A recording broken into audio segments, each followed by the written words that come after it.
قاضی عمر بن ابی لیلہ اپنے دور قضا کا ایک حیرت انگیز واقعہ بیان کرتے ہوئے کہتے ہیں کہ ایک دن میں اپنی مجلس قضا میں بیٹھا ہوا تھا۔ میرے پاس ایک بڑھیا اور ایک جوان عورت آئی۔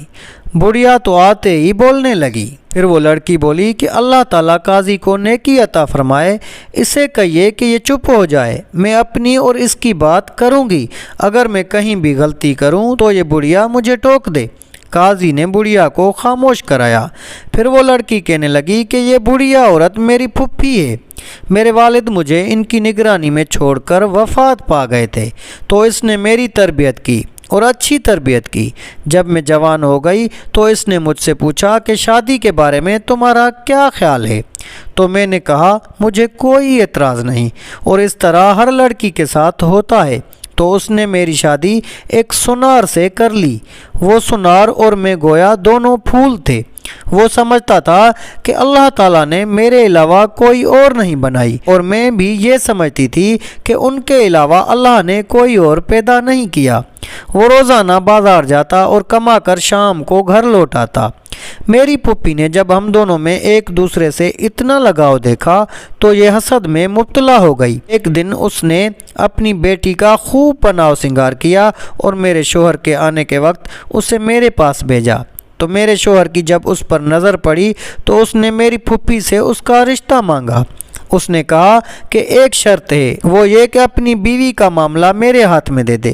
میرے شوہر نے کہا میں نے اس کا معاملہ تیرے سپرد کر دیا۔ تو پھپھی نے کہا میں نے اسے 3 طلاق دے دی۔ اس کے بعد پھپھی نے اپنی بیٹی کا نکاح اس سونار کے ساتھ کر دیا، اور وہ اس کے ساتھ بھی اسی طرح رہنے لگا، صبح جاتا اور شام کو لوٹ آتا۔ جب میری عدت گزری تو میں نے اسے کہا پھپھی جان، اگر آپ اجازت دیں تو میں آپ کا گھر چھوڑ کر کہیں اور منتقل ہو جاؤں۔ تو اس نے کہا ٹھیک ہے۔ تو میں دوسری جگہ منتقل ہو گئی۔ میری پھپھی کا شوہر کافی عرصے سے غائب تھا۔ جب وہ واپس آیا تو اس نے میرا بھی پوچھا کہ بھتیجی کہاں ہے؟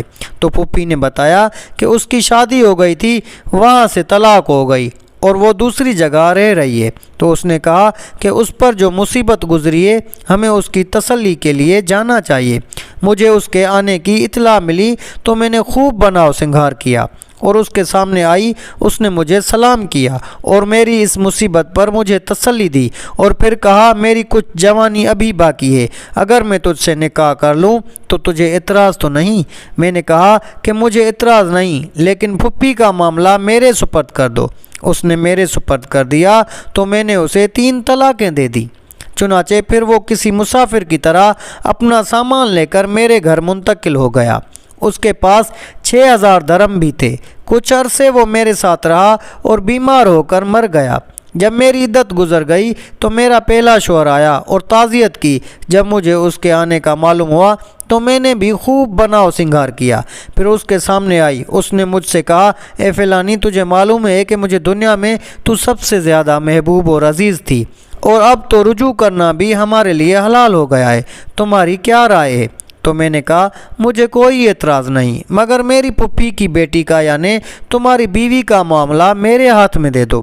تو اس نے اس کا معاملہ میرے ہاتھ میں دے دیا تو میں نے اسے 3 طلاقیں دے دی۔ یہ سن کر بڑھیا اچھل پڑی اور فوراً بولی اللہ تعالیٰ قاضی کو نیکی عطا فرمائے، میں نے تو اس کے ساتھ ایسا ایک ہی بار کیا تھا جبکہ اس نے 2 بار کیا ہے۔ پھر قاضی عمر بن محمد ابی لیلہ نے کہا ایک کے بدلے ایک، اور ابتدا میں ظلم کرنے والا بڑا ظالم ہوتا ہے، چل اپنے گھر جا۔ سچ ہے جو دوسروں کے لیے گڑھا کھودتا ہے اس میں وہ خود گرتا ہے، لہذا ہر انسان کو چاہیے کہ وہ ظلم سے ہمیشہ پرہیز کرے اور اس واقعے سے عبرت پکڑنی چاہیے۔ اللہ تعالی ہم سب کو سمجھ عطا فرمائے، آمین یا رب العالمین۔